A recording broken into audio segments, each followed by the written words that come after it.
In most of Thailand, dogs are considered man's best friend. But in the northeast borderlands, stray dogs are a free-range source of meat, trafficked and slaughtered by an underground mafia. This illegal dog trade spans 3 countries, relies on corruption, and generates millions in illicit income. This is how it works. Northeast Thailand is a poor rice farming region with a glut of stray dogs.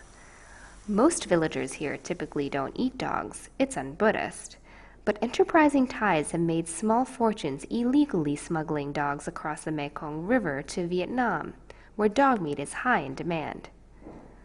Crackdowns on dog syndicates are extremely rare. Many authorities liken the trade to garbage collecting, selling society's trash for a profit. Major General Phanompon Itiprasert is the police chief of Nakhon Phanom province, 500 miles from Bangkok, where the dog trade is robust. จริงๆแล้วเนี่ยมันไม่ได้สร้างความเดือดร้อนให้กับประชาชนเราเลยนะฮะเพราะสุนัขเนี่ยถ้าเก็บไปมากๆเนี่ยดีครับนะครับคืออย่าไปสนใจเรื่องสุนัขผมว่านะเอาสุนัขเนี่ยผมอยากจะรู้ว่ามันผิดกฎหมายไหมถ้าสมมุติเขาอยู่ในเขตเนี้ยคือทุกคนมองว่าสุนัขเป็นเรื่องที่ผมว่าอย่าเน้นเรื่องยาเสพติดกับต่างด้าวดีกว่านะ Each day, dog collectors openly cruise the countryside asking farmers for their nuisance dogs, mutts that eat chickens and bite kids. In exchange, farmers are given a few plastic basins, or about $2 in cash. But Phumpat Prachonsap, a Nakhon Phanom politician, wants the trade to stop. He says traffickers abuse dogs and bribe officials. ก็คือเรื่องการส่งสุนัขไปต่างประเทศน่ะมันเป็นมาเฟียมันเป็นเครือข่ายที่ใหญ่มีทั้งนักการเมืองระดับล่างถึงระดับใหญ่แล้วก็ผลประโยชน์มันเยอะรายได้ที่เขาขายสุนัขเนี่ยมันได้จำนวนมากแม้ทั้งตำรวจเองก็ได้รับเงินจำนวนเยอะ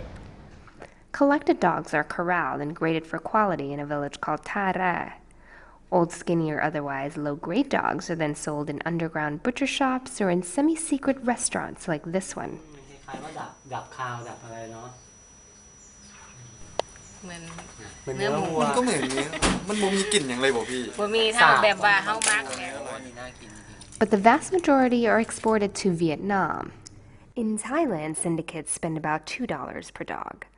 Once the dogs cross into Laos, they're worth about $10. And in Vietnam, the value can jump up to $20 per dog.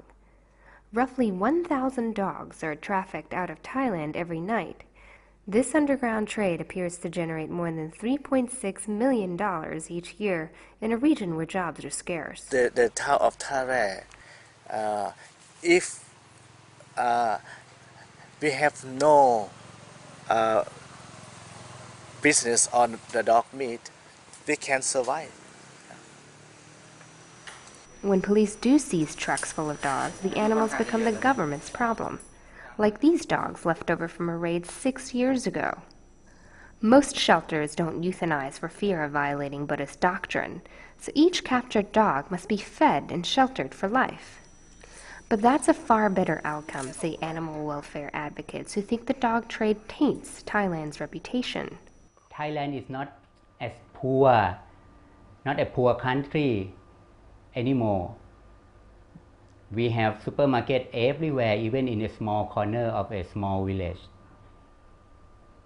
Nobody in Thailand starves to death anymore, so we can afford to do better. If we want to be civilized, we should stop eating dog and cat. But with Vietnamese demand for dog meat running high and authorities looking the other way, the dog trade will continue to make rich men out of poor rice farmers.